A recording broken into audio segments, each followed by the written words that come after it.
कुख्यात डॉन संजीव जीवा, जिसका पश्चिमी उत्तर प्रदेश में उत्तराखंड में एक वर्चस्व था और वहाँ पर वसूली उसकी लगातार चल रही थी। और इसको लेकर आज हम बात करेंगे आईपीएस राजेश पांडे जी से, जो कि एसटीएफ में पूर्व आईजी रहे हैं। संजीव जीवा एक बड़ा नाम, कुख्यात डॉन, और काफ़ी उसने वसूली और तमाम उसने हत्याएं और तमाम ऐसी घटनाओं को अंजाम दिया, और बड़े बड़े जो माफिया डॉन थे उनके साथ भी उसकी सहभागिता रही। क्या कहना है? देखिए, आप इसके खूंखार होने या इसके अच्छे बदमाश होने या इसकी मेंटलिटी का अंदाज़ा सिर्फ इससे लगा सकते हैं कि मुजफ्फरनगर में जहाँ ये रहने वाला था, जहाँ का, वहाँ इसने शुरू किया था एक डॉक्टर के यहाँ कंपाउंडर की नौकरी से। घर से दबाव बहुत था, कुछ पैसे की ज़रूरत थी, तो कंपाउंडर की नौकरी की उसने। उसके बाद उसको जो अपराध की दुनिया में या अपराध की सड़क पर उंगली पकड़ के चलाने का काम रमेश ठाकुर ने किया था, वो भी वहीं का रहने वाला था। तो एक कॉम्बिनेशन बन गया, रमेश ठाकुर, संजीव जीवा और सत्येंद्र बरवाला, ये एक कॉम्बिनेशन बन गया। तो पहला काम इसने यही किया कि उसी डॉक्टर को किडनैप कर लिया जिनके यहाँ ये नौकरी करता था, जिसे वो 4 पैसे देते थे। किडनैप किया, उनसे रैंसम ले लिया। अब आप इससे इसकी मेंटलिटी का अंदाज़ लगा सकते हैं। खैर, रमेश ठाकुर को बाद में उस पर इनाम था, 30 मुकदमे थे। इन लोगों को एक और बड़ा काम मिल गया, और इन लोगों ने फर्रुखाबाद में उस समय बड़े कद के नेता ब्रह्मदत्त द्विवेदी को फर्रुखाबाद में मार दिया। बहुत बवाल हुआ, आपने देखा होगा कि 10 फरवरी 97 को ब्रह्मदत्त द्विवेदी को फर्रुखाबाद में एक नाम आया था जो पूर्व विधायक विजय सिंह का, कि विजय सिंह का तो 120 भी में। देखिए, वो मैंने आपको बताया ना कि विजय सिंह, साक्षी महाराज और फिर उनसे जुड़े हुए बाकी लोग, कहा यह जाता है कि इनके कद से या बढ़ते हुए कद से लोग परेशान थे, राजनीतिक लोग, क्योंकि ये बहुत नज़दीक थे ब्रह्मदत्त द्विवेदी प्रधानमंत्री अटल बिहारी वाजपेयी जी के भी, आडवाणी जी के भी, और बड़े दुलारे हो चले थे।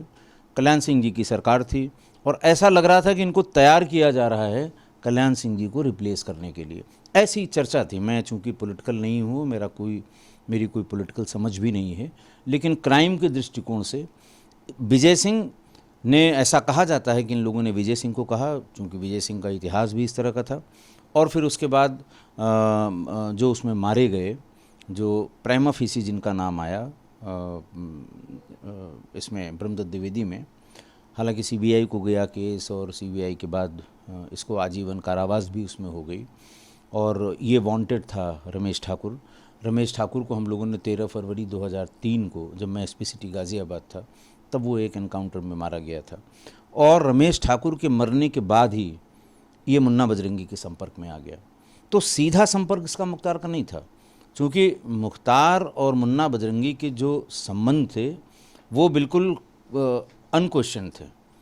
बहुत से लोग आए चले गए, इधर गए, इधर नाके उधर कूदे, लेकिन ये दोनों हमेशा एक साथ बने रहे, मुन्ना बजरंगी। और अब मुन्ना बजरंगी के जाने के बाद, जब वो बागपत जेल में मारा गया, उसके बाद फिर संजीव जीवा ने वो पूरी की पूरी सल्तनत पकड़ ली, वसूली करने लगा, रंगदारी करने लगा। उसे भी देखिए अंदाज़ था कि उसकी दुश्मनी किनसे किनसे है।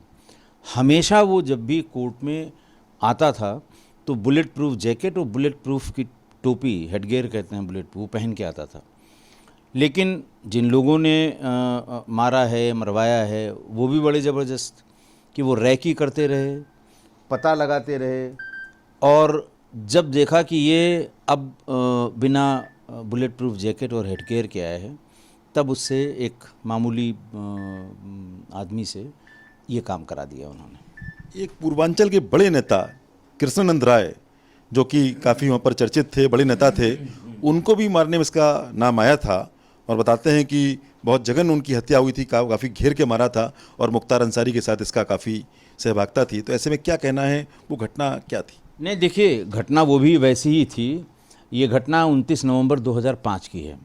भांवरकोल में, गाज़ीपुर में, नित्यानंद राय जी जो है वो कृष्णानंद राय साहब ये सिटिंग विधायक थे, और उनको एक पुलिया के पास कई गाड़ियों से घेर के 5 AK-47 उसमें प्रयोग हुई थी, 500 राउंड गोलियां चली थीं, 7 आदमी मरे थे। और जो फर्स्ट इंफॉर्मेशन रिपोर्ट लिखाई गई, क्योंकि इनका भी काफिला था ये कि ये क्रिकेट मैच का उद्घाटन करके वापस जा रहे थे अपने क्षेत्र में। तो जो पहचाने गए मौके पर वो मुन्ना बजरंगी, फिरदौस और जीवा। इनिशियल यही लोग, बाद में जब सीबीआई ने टेक ओवर किया तो उसमें ये पता लगा कि जीवा अपने साथ 2 आदमियों को ले आया था। 3 शूटर्स उसमें शहाबुद्दीन के थे, आइडेंटिफाई हुए, उनके नाम से बाकी चीज़ें हुई। तो 2 बड़ी हत्याएं करके ये अचानक एकदम अपराध की दुनिया में एकदम आगे आ गया। वसूली किस तरह करता था, क्योंकि वसूली काफ़ी बताते हैं कि उत्तराखंड में तमाम हरिद्वार में, देहरादून में बड़े बड़े व्यवसायी इसको काफ़ी पैसा देते थे, वो क्या तरीका था? देखिए, तरीका तो बदमाश का यही होता है। देखिए, बदमाश का जो सपना होता है वो ये है कि इतना हम अपने आप को अपराध में इस्टेब्लिश कर दें कि जिसको फ़ोन करें और जितना देने को कहें वो दे जाए। इसी के लिए ये बड़े बड़े भाई उसको रिमाइंड करा देगा कि देखा नहीं, बड़े थे कृष्णानंद राय, बड़े थे ब्रह्मदत्त द्विवेदी। तो अगले आदमी के मन में ये भय होता है कि हाँ भाई बात तो सही है, मारा इसी ने है, तो इसका तो कोई भरोसा नहीं है।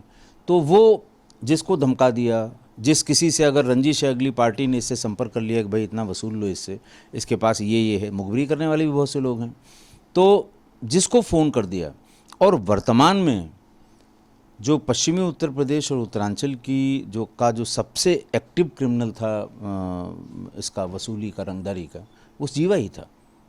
और ये बिल्कुल सही है कि वो वसूली करता था पूरे उस बेल्ट में, एनसीआर से लेके और उत्तराखंड तक। एक सवाल ये उठता है कि जिस तरह लगातार पुलिस कस्टडी में 2 अपराधी मारे गए, तो ऐसे में क्या लगता है पुलिस क्या अलर्ट नहीं थी, या क्या आपको लगता है पूर्व पेशेवकारी के नाते? देखिए, एक बात आप ये भी समझिए कि कुछ सिमिलरिटीज़ दोनों में हैं जिनको आप इग्नोर नहीं कर सकते। एक, इतने बड़े बड़े अपराधियों को बिल्कुल जैसे हम कहते हैं गली के गुंडों ने मार दिया। बहुत छोटे अपराधी जिनका, जैसे इसी विजय यादव का है, एक कोई लड़की वड़की भगाने का है, पराली जलाने का है, ना कोई 302 का आपराधिक इतिहास है, 307 है, लूट है, डकैती कुछ नहीं है। अतीक अशरफ वाले में भी जो लोग थे वो एक पॉस्को का था, एक छोटी मोटी मारपीट का था। दोनों में उम्र 20, एक आध साल कम या एक आध साल ज़्यादा। दोनों में जो असलाह इस्तेमाल किया गया वो इन दोनों के औकात का नहीं था कि वो ख़रीद सकें। पता ही नहीं था कि ये भी असलाह होता है। आज भी गली के गुंडों को ये पता नहीं होगा कि जिगाना पिस्टल है और ये मैग्नम की रिवॉल्वर है।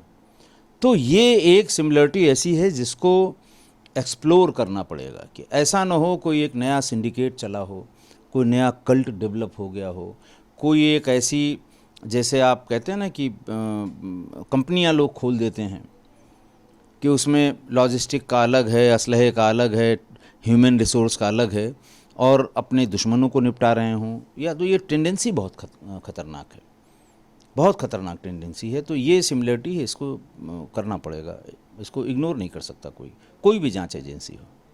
तो जिस तरह पूर्व आईपीएस राजेश पांडे जी ने आज तमाम जानकारियां दी और साथ में बताया कितना खतरनाक था जीवा, और साथ में जिस तरह ये अतीक अहमद और जीवा की हत्या हुई है उसके पीछे का जो राज है वो खुलना चाहिए, और उसके लिए बाकायदे अध्ययन होना चाहिए आखिर एक गली के गुंडों ने इतने बड़े बदमाशों को कैसे मार दिया।